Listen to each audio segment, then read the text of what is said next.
Al, thanks so much for joining in this video. Sorry, it's up a little bit late. We got behind today. So I'm just going to quickly go through what happened at our meeting at the last time. So we checked in and with our New Year's feelings, how are we feeling about the new year? You can see there's some really great, positive, feeling organized in that. Chad then went ahead and recapped where we were from our last meeting in which we had gotten to the end or close to the end of turning the curve. So where we picked up is with this idea of culturally responsive adults. So I'm just going to flip through here a little bit. And one of the things that we had talked about is having our strategy be training more culturally responsive adults across our community. So the first thing that we did is we broke into 3 groups, and in those groups, they tackled this question. If we're successful, we have culturally responsive adults across the community, what does success look like, feel like, taste like, smell like, sound like? So then each of the groups worked on that within their groups. You can see that some did some post-its here and, looked at common language, same page, same boat, more collaboration. Others, more post-its here, groupings, and then you can see that some folks here got into some drawings. So out of the 3 groups, what came out commonly, some themes that came out is that if we're successful, sorry about that. This is what it's going to look like. We're going to have a common language. We're going to be open-minded. There's a starting point for community to talk about inequities, race, culture, disparities, that the conversation sharing, we're becoming vulnerable, and we're increasing the fluency in the language of race. There's some transparency and some inclusion. So what we then did with that is we started to look at if we were going to put that into a statement, what would that statement be?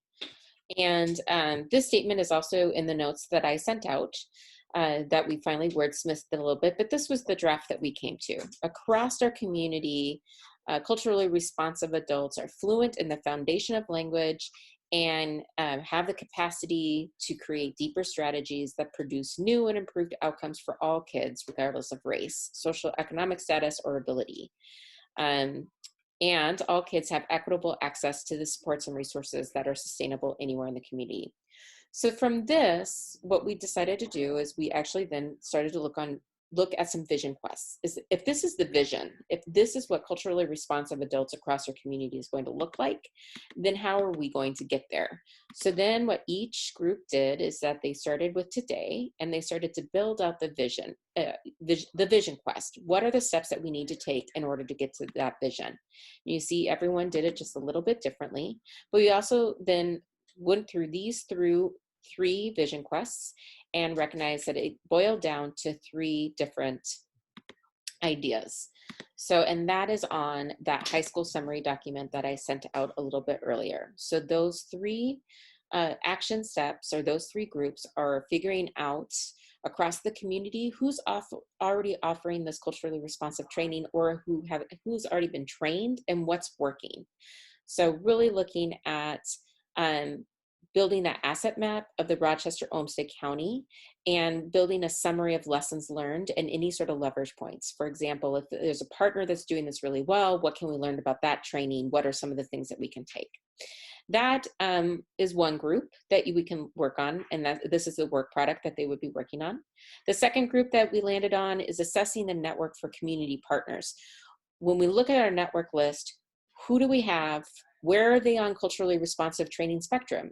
Have they already trained their staffs? The programs that are going to end up aligning with this network, with the network and with the work that high school is doing, are the adults within those programs trained? Do we need to get them trained? And then who's missing, right? So where are our gaps? And so the work product here would be that network roster with current gaps, organizations who's missing, recommendation for a recruitment strategy, and some sort of action plan in order to make sure that we identify who is in the network, who needs to be in the network, and more importantly, the programs that they are going to align with our result and indicator. Are those programs, are the adults within those programs culturally responsively trained? And then the last group is really looking at how do we define culturally responsive trained adult? What's that criteria? What's the matrix? What are the qualities that they possess? So we're looking at global national models or trainings that fulfill the criteria of the definition. You would draft that definition in this group, research summary with the recommendation for the network to review. This is also, this definition is what we would ask students to give input on as well, to make sure that we are hitting what they would consider important when working with a culturally responsive adult.